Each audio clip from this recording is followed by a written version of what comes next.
There's no feeling more intense than starting over. If you deleted your homework the day before it was due, as I have, or if you left your wallet at home and you have to go back after spending an hour in the commute.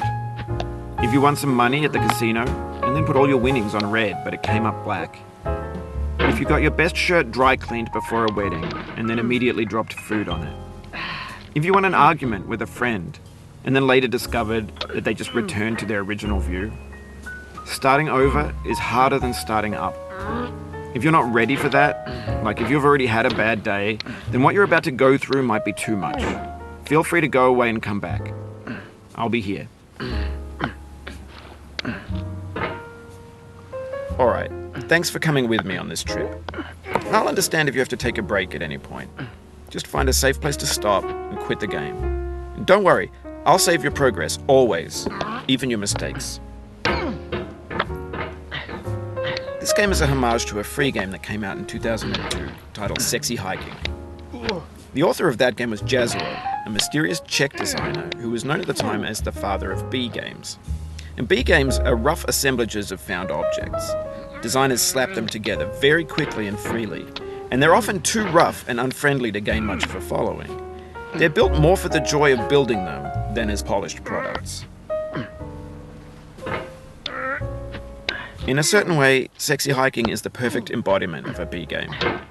It's built almost entirely out of found and recycled parts, and it's one of the most unusual and unfriendly games of its time. In it, your task is simply to drag yourself up a mountain with a hammer. And that act of climbing, in the digital world or in real life, has certain essential properties that give the game its flavor. No amount of forward progress is guaranteed. Some cliffs are too sheer or too slippery. And the player is constantly, unremittingly in danger of falling and losing everything. Anyway, when you start Sexy Hiking, you're standing next to this dead tree that blocks the way to the entire rest of the game. It might take you an hour to get over that tree, and a lot of people never got past it.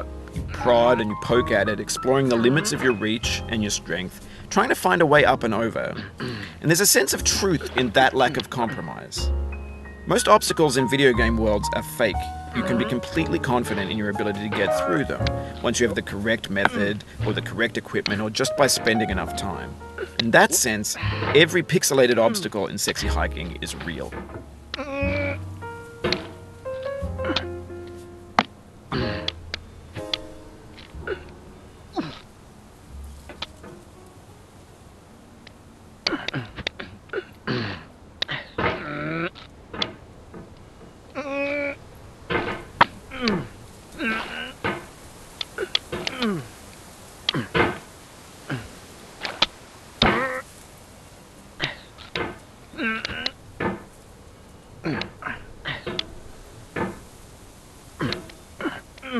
The obstacles in Sexy Hiking are unyielding, and that makes the game uniquely frustrating.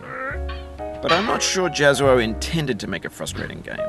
The frustration is just essential to the act of climbing, and it's authentic to the process of building a game about climbing.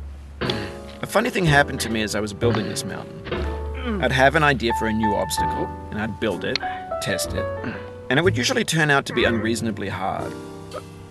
But I couldn't bring myself to make it easier. It already felt like my inability to get past the new obstacle was my fault as a player rather than as a builder. Imaginary mountains build themselves from our efforts to climb them, and it's our repeated attempts to reach the summit that turns those mountains into something real. Oh, you just lost a lot of progress. That's a deep frustration, a real punch in the gut.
Oof, sorry about that.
When you're building a video game world, you're building with ideas. And that can be like working with quickset cement. You mold your ideas into a certain shape that can be played with. And in the process of playing with them, they begin to harden and set until they're immutable, like rock. And at that point, you can't change the world. Not without breaking it into pieces and starting fresh with new ideas.